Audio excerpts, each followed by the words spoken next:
Okay, this is my first video done outside, and probably my first video done outside of Heart. Did you walk away from me? And yeah, so there you go. And this video is on Pascal's Pensées and Pensées. And yeah, so here we go. The first thing I want to talk about is Pascal says that religion, if you're going to accept it, you need to know, first of all, that it's not contrary to reason, but he's also adamant about saying that you don't find God through your reason. Like you don't start believing in God because you've proven Him. That's just not how things work. You find God through your heart. Through feeling God in your heart is how you're going to start believing in Him. So I thought that was a little bit confusing. I know some people say that his Pensées contradicts itself at a certain point, but I don't know if that's what's going on. But I think that it's significant that if you believed that religion, especially Christianity, was contrary to reason, it would hurt you. And so if you do think that your opinion needs to be swayed before you can start to feel God, and so therefore Pascal does believe that you can prove, or at least convince people, that it's not contrary to reason. But that's not the same as proving it. So there's some groundwork to be done with reason, and I think that's why he doesn't write off reason and arguments altogether. It's just that he's saying don't try to prove it, just try to show how it's acceptable to the reason. It's an option, it's viable, and I think that is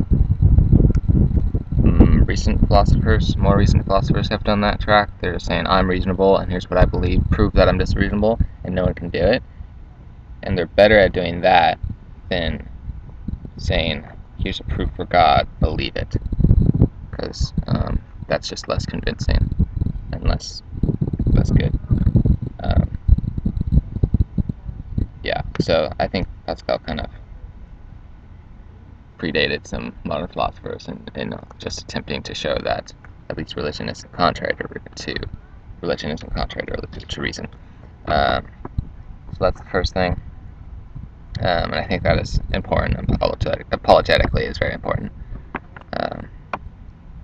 Yeah. So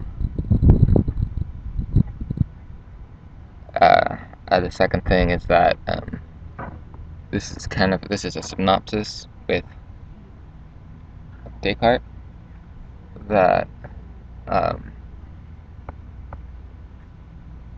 belief, or coming to believe in God, feeling the presence of God, or reasoning out the presence of God,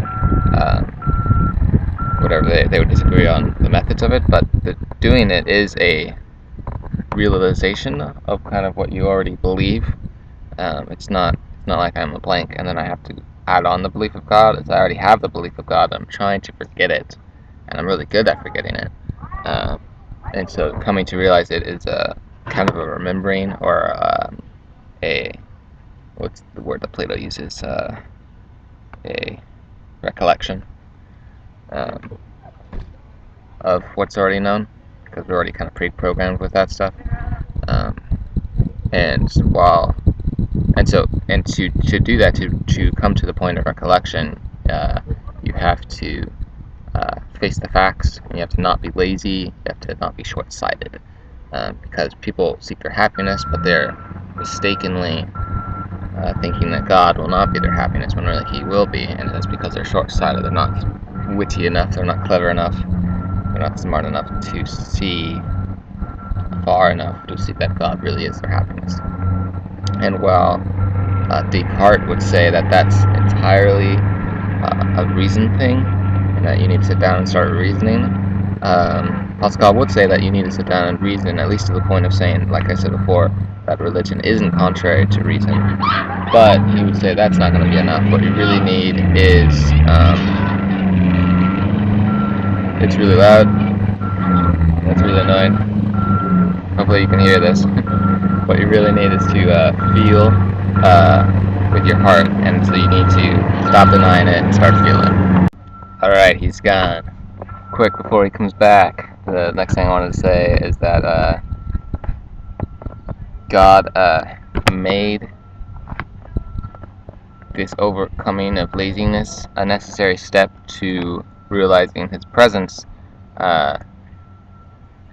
He made that a necessary step so that only those who love him, only those who want to find him, will find him. If he made it so that it was impossible not to see him because he was so obvious, then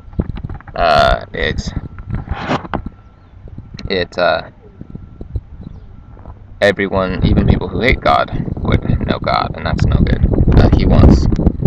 He wants the finding of him to be a loving of him together. And I think the reason for that, is going to turn into another synopsis, is that as Prospero in the Tempest makes Fernandad work for Miranda, so that his love isn't valueless, that he just gets it instantly, but he has to work for it and wait for it. It makes it something that he will value for a long time. So I think Pascal is saying, just as Prospero sort of manipulates Fernandad into loving Miranda well and more fully by instilling work, God makes the finding of him work so that we won't undervalue him or forget about him. But because we had to go through so many trials to get to know him, it becomes meaningful to us. Yeah, so I think those are less wholesome or unified than some of my other videos maybe, but I think that's appropriate to the Pensées being so sporadic. Although, I mean, they're definitely meant to go together, but they didn't quite get there. I guess, yeah. If I had to say one thing, well, give me a minute. Here's what Pascal wants to say. His core idea. Stop being lazy. Realize that the wisest, most reasonable thing is to give God a chance. And if you give God a chance, you will, with your heart, discover the ever-presence of God. So do it.